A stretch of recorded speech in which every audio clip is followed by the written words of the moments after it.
very specific purpose, and that is for fort defense. So if you can imagine, back in the 1770s, there are no trees around this fort for about 7 miles. As a result, you're going to have this sand kind of being blown around by the wind, so it's going to be a nice big sandy beach here. And so if you can think about having a circle around this fort, about 800 yards, that is the maximum effective, or I should say maximum accurate range of a gun like this. We have boxes here containing the ammunition that are coming off.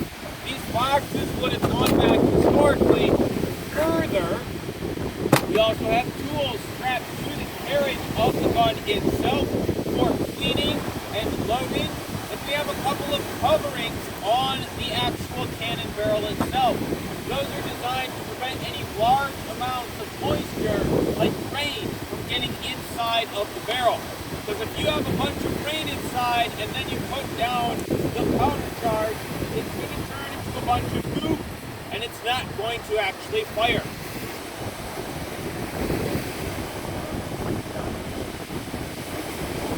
Gotta grab one more thing from our boxes here, helpful for us to load and fire the gun. Alright, so now I can command the men to man the piece. So they'll go to their respective spots on the gun. As I mentioned, a well-trained artillery crew should have about 12 men, 15 men, but it's really small here at Michilimackinac. So you're having to kind of do multiple jobs, but you can still do everything with the smaller crew that a full crew can do. Now the first command in a whole series for actually loading this up is take care, and that is the attention command. Attention! So Jim will take his thumb, he'll place that over the touch hole. He's helping to starve this gun of any oxygen. Search beads. Ian takes that corkscrew-like object, that wormer, runs it down the barrel, twists it around to pull out anything that might be inside. So cleaning this out before we are loading and firing. Pulling out the remains of the previous powder charge, perhaps. You don't want anything smoldering, any kind of smoldering cloth down there. Good, sponge. When you put down that wormer, you'll pick up a sponge, a piece of lamb wool on its staff. You'll wet that in a bucket of water, and then at the command, sponge piece, you will run that down the barrel. This will extinguish any sparks or flames which may still be inside of the gun that we could not pull out with that wormer. You may have heard that little boom when he withdrew that sponge. That means that we have a vacuum inside of here. So with Jim thumb stalling and Ian sponging, we've created a vacuum, no air, extinguishing any sparks. Now at the command handle cartridge, I come back to the boxes here.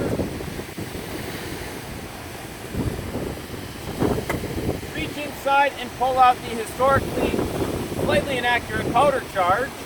Theirs would have been wrapped in woolen flannel. Ours is wrapped in tin foil. They would have been firing off 1.5 pounds of gunpowder to shoot that 6-pound cannonball that distance of 1 mile. However, here we have about 14 ounces for you today.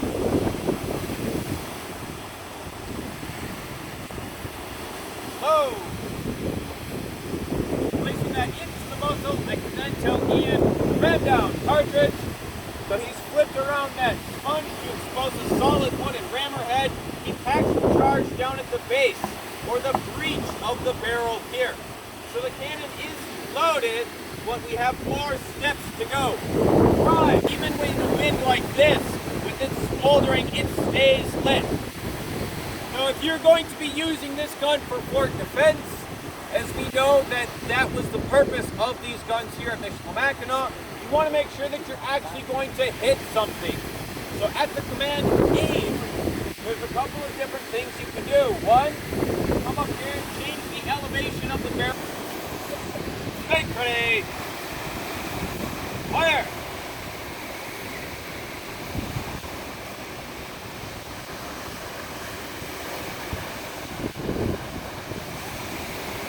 Adjusting our slow match here just a little bit. It's still going. Hey, ready. Fire! God save the king! Secure the peace! So there you have our cannon firing demonstration. If you folks have